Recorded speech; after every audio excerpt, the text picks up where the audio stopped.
Hey everybody, how you doing? It's Adam Roxby here, and well, I thought I'd try out my new camera. I got a brand new dedicated video camera just the other day, and that means I don't have to do videos on my phone anymore, which is brilliant. So I wanted to talk to you about a couple of things, and sorry if the audio is not up to scratch, but I'm using just literally out of the box, plug and play, switch it on, press the button, and off I go. So I'm on the way to my Friends of the Earth meeting, which is something I do every month, and thought I'd take the opportunity on the way there to talk to you about some bits of news, and on the way back to talk about a new obsession of mine. So the first thing I wanted to talk to you about was a book I'm reading.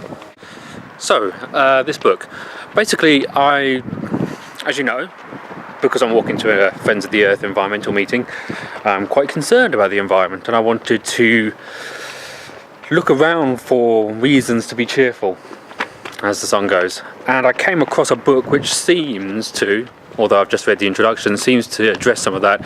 It's called The Ascent of Humanity by Charles, I need to get his surname right because it sounds very much like Eisenstein, that's it, Charles Eisenstein, and I'll put a link in the bit down the bottom.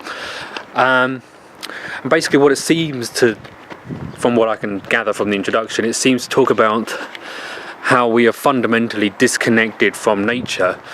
And it's something environmentalists have been saying for many years, you know, how we can eat fruit and vegetables from all over the world any time of the year, and how we disconnect from the seasons, but also at a more deeper level. And it does talk quite quite philosophically, a little bit spiritually, how many of our problems stem from the fact that we don't connect with each other, and we don't connect with other members of the environment. And one thing, the last thing I'll say before I move on, which I think is quite crucial, is that it seems to say that we shouldn't be waiting and get angry or shouldn't be frustrated when we say, I have the answers, and if everybody just did what I did, and if everybody was like me, then the problems would go away. And that's what environmentalists are quite guilty of sometimes. We say, oh, if everybody recycled like I did and used renewable energy like I did, then the powers would change and we would all live in this beautiful utopia, when in fact you need to think of it as in the world that we want and the world that our heart knows is possible starts from us.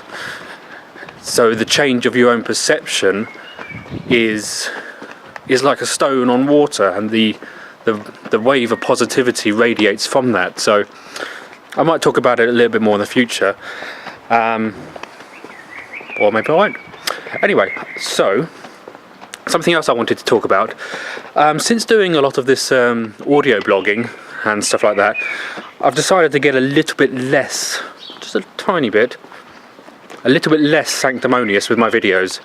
I know I preached quite a bit, and I had quite an overinflated sense of self-importance, and that might still be evident in some of my work, but yeah, I just wanted to be a little bit more free and easy with my blogs, because not everything has to have such a huge message, and sometimes it's okay just to enjoy your surroundings and just enjoy the moment, rather than having to fill up every second of information. And really, I just didn't want to be one of these sort of people that just kept on saying, this is what I'm going to do, and this is, you can expect to see this. So now that we've got through all those excellent YouTube videos of the Sunday matinees, I can sort of relax a little bit and talk a little bit more openly. But anyway, let's have a walk.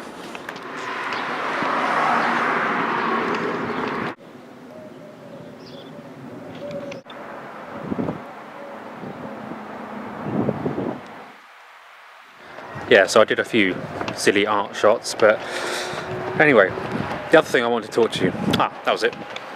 So to try and build up this wave of positivity and this ripple effect of positive change, I just wanted to tell you about car sharing. I've recently rejoined a couple of the car sharing schemes that I abandoned a couple of years ago. One of them is called Avago, and I'll put again the link in the description, and also BlaBlaCar. Both of them do pretty much the same thing. You tell them where you're going and when you're going, and your trips are then advertised online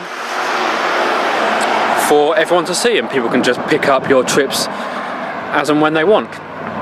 Now I can imagine these things work quite well in the cities, but out here in provincial Harwich it tends to get a little bit lonely when you search for nearby users. But I suppose the problem of there not being users is a bit of a chicken and egg situation, because how can you whinge about there not being a network for you to be a part of when you're not contributing to that network? So I thought I'd take the first step and rejoin and try and see if there's any users around me.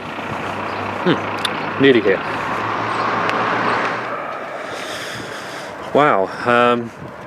So the meeting, the Friends of the Earth meeting is over, and it's gone all a bit dark all of a sudden, so I suppose this is a good test of the camera's low light conditions.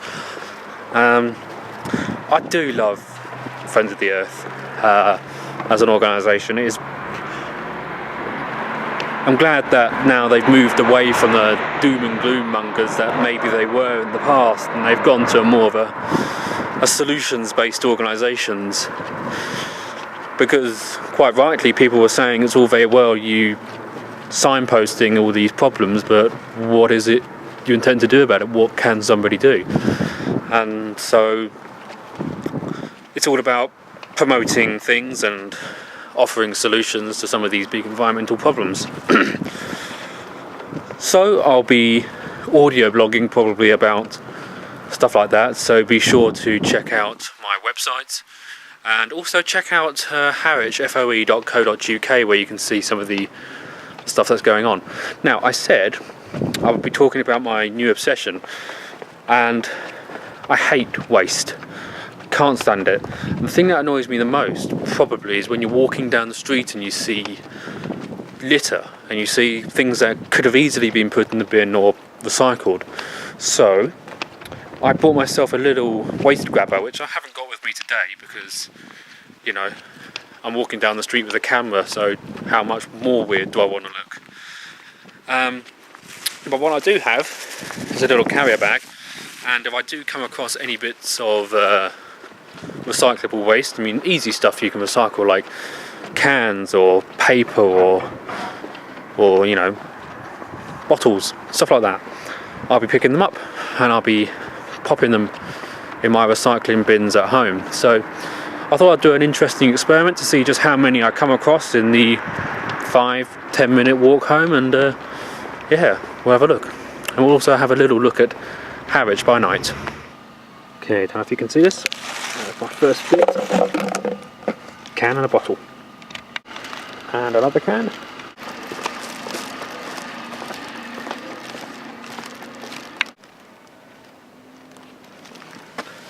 Here we go.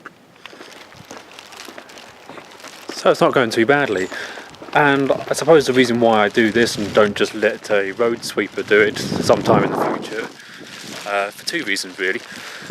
Firstly, it looks bad, and it looks bad now, and I just would like to think that others take a pride in where they live, as do I. And the other thing is that I can't guarantee where it goes at the end of the day, you know? So I can't guarantee that it goes to the right place. So at least with me picking it up and recycling it, I still have that greater sense of assurity, if that's a word. Anyway, I'm about halfway through my trip. Let's see how much more I get. One up for another can. Pop that away. So, as we approach the end of my journey, I've got a bag now of waste. I don't know, I wasn't counting as I go, but you can see the results on screen now. All easy stuff to recycle, so that's now going into my recycling bin, and that's it, and that concludes this video. I hope this comes out alright in this low light, but like I say, it's a good test, good first test for the camera, and that shed a little bit of light on my habits and also what's going through my head at the moment. Feel free to share, comment, rate and subscribe, and I'll look forward to talking to you all again really soon. Take care.